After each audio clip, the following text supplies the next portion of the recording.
কত টাকা আমার বাঁচলো আমল কুল লোড করে সেটাই আজকে আপনাদেরকে বলবো, পুরো হিসাবটা বলবো। একটা 14 চাকা গাড়িতে ক টাকা বাঁচলো না বাঁচলো, ক টাকা দিনে বাঁচলো, সবকিছু এই ভিডিওর মাধ্যমে বলবো। তা আমি মাল লোড করেছিলাম আরামবাগ থেকে কিছুটা ভিতরে জয়রামবাটি বলে একটা জায়গায়, জয়রামবাটি থেকে লোড করেছিলাম আসামের জোরহাটের উদ্দেশ্যে।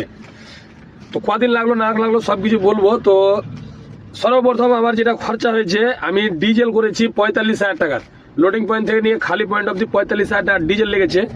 টোল লেগেছে আপনার 7,000 টাকা টোল লেগেছে। আর লোডিং করা লেবার আর আনলোডিং করা লেবার, দুটো লেবারের খরচা মিলিয়ে 3,000 টাকা লেগেছে লোডিং আনলোডিং। আর যে ট্রান্সপোর্ট লোড দিয়েছে, যে ব্রোকার লোড দিয়েছে, তার কমিশন হলো 1500 টাকা। আর আপনার 3 দিনে আমি পৌঁছেছি, কিন্তু ওখানে একদিন লোড হয়নি। আর এখানে একদিন ধরলাম আজকে লোড হয়েছে, আজকে কোনো ভাড়া পেলাম না, খালি হলো। তো 5 দিন ধরে নিলাম। তো 5 দিনে ড্রাইভার খালাসির বেতন 5,000 টাকা হচ্ছে। আর 5 দিনে 400 টাকা দিন হিসাবে যদি খোরাকি হয়, তাহলে 4-5 20 2,000 টাকা খোরাকি হচ্ছে। আর আদার্স এটা ওটা ধরে নাও, যেটা ওটা আমল কুলে কিন্তু পুলিশ খরচা কিছু হয়নি, যেটা তো খাওয়ার জিনিস, তার জন্য পুলিশ খরচা হয়নি।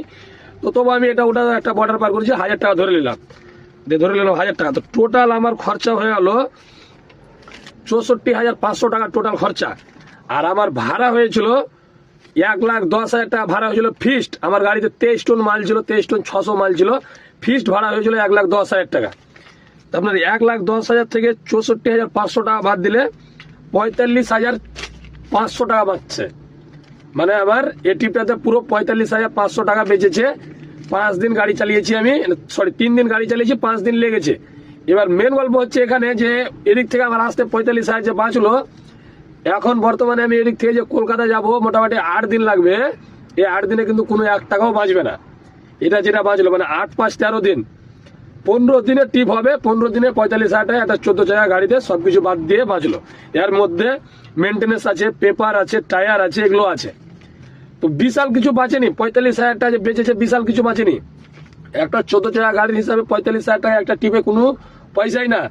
1 বছরের ইন্স্যুরেন্স 70,000 টাকা লাগছে, 3 মাসের ট্যাক্স 10,000 টাকা লাগছে, ন্যাশনাল পারমিট আছে, কাগজে অনেক টাকা লাগছে। প্লাস এক জোড়া টায়ারের দাম এখনকার মার্কেটে 45 থেকে 47-48,000 টাকা এক জোড়া টায়ার লাগছে। 14টা টায়ার চলছে গাড়িতে। তারপরে মেনটেন্যান্স আছে, মোবাইল ট্রেন আছে, এটা আছে, ওটা আছে। মানে একটা এত বড় গাড়ি চালানো বিশাল খরচা আছে। যাই হোক, এরকমই বাঁচছে, মার্কেটের অবস্থা ভালো নাই। আর যত গাড়িওয়ালা আমার ভিডিওটা দেখছেন, গাড়ি মালিক, যদি আপনাদের অন্য কোথাও কোনো 10 টাকা বেশি বাঁচে তাহলে আমাকে বলিয়েন। কেন এদিকে আর পোষাচ্ছে না, এদিকে আমি আসামে অনেকদিন থেকে চলছি, ভালো লাগছে না। ওদিক থেকে তো ভাড়া পেয়ে যাচ্ছি, চলে আসছি, 10 টাকা যা বাঁচছে। এই আসাম থেকে যে যাব কোনো মাল পাচ্ছি না। আসাম থেকে